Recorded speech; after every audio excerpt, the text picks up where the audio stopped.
Thank you, Ademi, once again for having me. Hello, everyone. My name is Chioma Okono.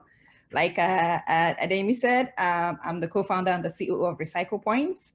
And many will ask, what is Recyclepoints? And Recyclepoints is Nigeria's foremost waste recycling and social benefit venture that motivates post-consumers to recycle by creating value from their everyday waste. We've come up with innovative solutions with which, such as point-based incentive models, and then innovative mobile app, and the recycling bank, drop-off locations such as recycling bank, and then the more recently the Dory Bean, which is an IoT-enabled bean for collection of waste from registered post-consumers who cut across households, both in the low-income communities and the middle class and the upper class, and then also corporate organizations, and then also we have schools to recycling with us. So we hope to help contribute our quota in combating the plastic waste menace we have in our country, and then while sustaining our brand as a social currency that converts waste to wealth.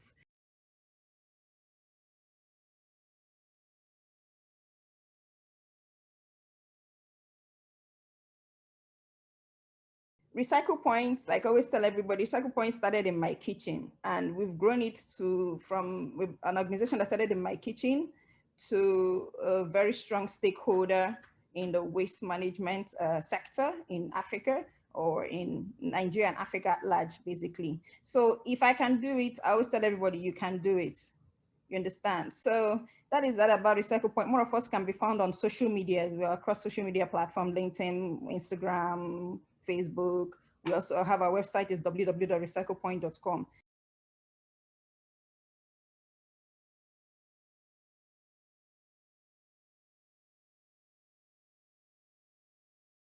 Okay, and we all know what grant is already. Why I smiled is because I kind of have a personal touch across grants I received. Yeah. So what grant has done for us mostly is, of course, the most obvious one is that it's going to boost your activity, right? It's going to boost your activity, your impact, your reach to communities, and consequently your impact. So social enterprises address very difficult problems and social issues, right? And so that means that the organizations don't don't turn out profit as much as and as fast as their commercial enterprise counterparts. So when grant comes in, it kind of helps, boost what you're doing. It serves as a buffer and as a boost whilst you are still getting your organization to function, to be profitable, to be able to stand on its own with or without the grant. So that was what grant did for us the first time. So the very personal one is that grant funding to me is a validation. So whoever that counts out money and sends to you have just validated your work, that this thing you're doing is viable. This thing you're doing, you're on the right track. And then for me personally, mine was the first. In 2015, that was Tony Lumelu Foundation. I was the maiden edition for Tony Lumelu Entrepreneurship Program. So yeah, like Ademi said, I've gotten involved with a lot of grants. So I'm just not going to go into all of them. I'll just, So Tony Lumelu one was the first one. So when that thing happened, I laid on the floor in my office. I was rolling on the floor of my office in Oshodi. So at that time we were in Oshodi Arena Market. I don't know any of us that were Arena. That's where at the time we moved to Oshodi. So at that time we weren't, 90% or 60% of our work when we started Recyclepoints in 2011, 2012 was talking. People don't understand what you're doing. Why are you collecting? Someone even told us, your husband working in this sector. You are working in this sector. Why are you picking plastic up and down? We have to keep educating, reorienting, because waste recycling from source wasn't a thing in our part of the world at that time. So you have to teach. Education is key. Like you have to keep telling them, talking to someone in an wagon seller in Makoko, why you should, recycle. People are barely getting by with their trying to make ends meet. So why would they put extra wahala on top of their head? when lawman can come and carry everything and go. So educating people the value they can, the benefit they can derive from separating their waste and giving it to us was, I think, a step forward for us. And then with the incentive model, so they kind of caught up with that. It's very easy. That is to show that we've learned that incentives are very good drivers of change, behavioral change. You want to drive that, put in an incentive and people will respond. So that was how we did that. So the last one I wanted to say is that the benefit of grants is that the funders are going to be the one blowing your trumpet. They're going to give you the publicity you need. So instead of you being only one trying to publicize your work, because storytelling is key, publicity is key in social enterprise. Nobody's going to know what you're doing until you say it, until someone says it, right? So funders are going to, when you're latched to an organization that is making funding, you're going to serve as their testimonial on the global scale that this is what we're doing in Africa and this is who we're doing it with. So you get calls from Europe, North America, South America, all over the world saying, I heard this big organization is working with you in Africa. What are you doing and what can we do? Can we also support? So grant opens door for more grants if you have good referrals. That's if you did the first job. That's another key part. If you're going to collect grant, make sure you deliver, because these funders kind of know themselves. If you mess up with one person's grant, that story is going to go around. And that means you've just shut the door on yourself.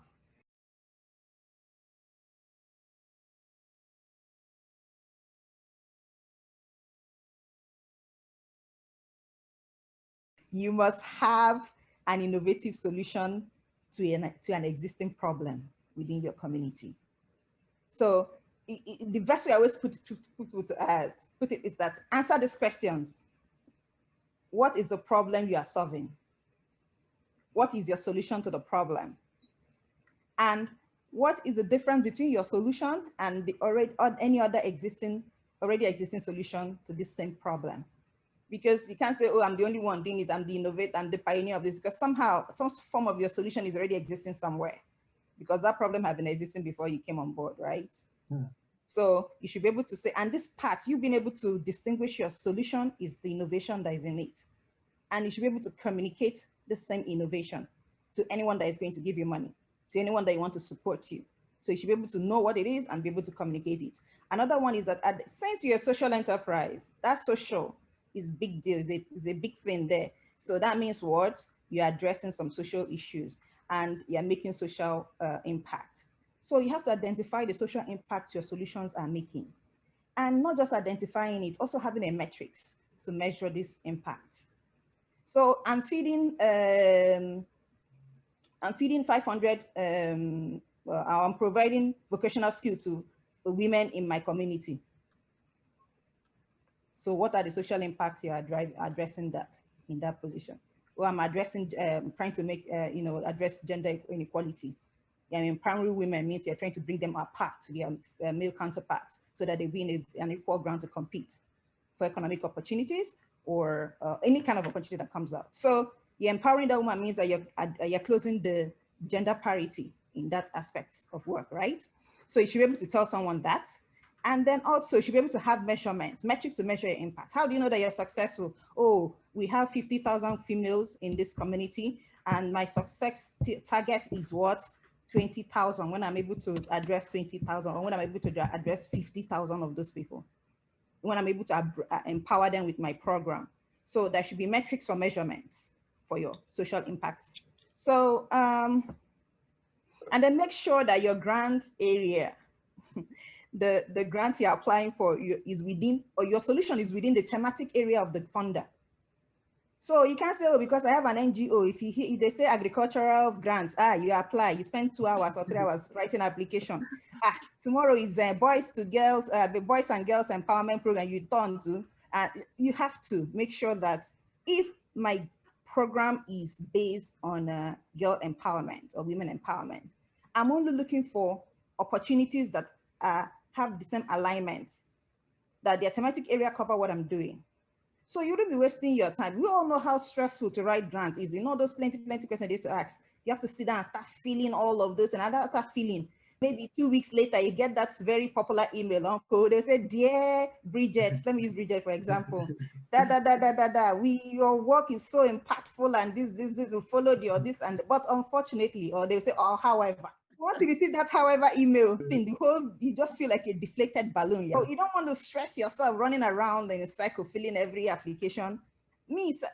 At some point as I grew in the process, if I see an obligation, I look up to the owners of the funders on LinkedIn and present myself, say, "Hi, Mary," or "Hi, this, my name is this and this. I saw this opportunity." It's get to a level where you can do that thing. Okay, introduce yourself and say, "This is what I do. I saw this application. Is this something I can? Do you think I'm a candidate? Am I who you are looking for?" Some people say that as being bold, but at some point when you get to a particular level, you can be able to have that confidence to do that, right? So make sure you're working within the thematic area of the funder.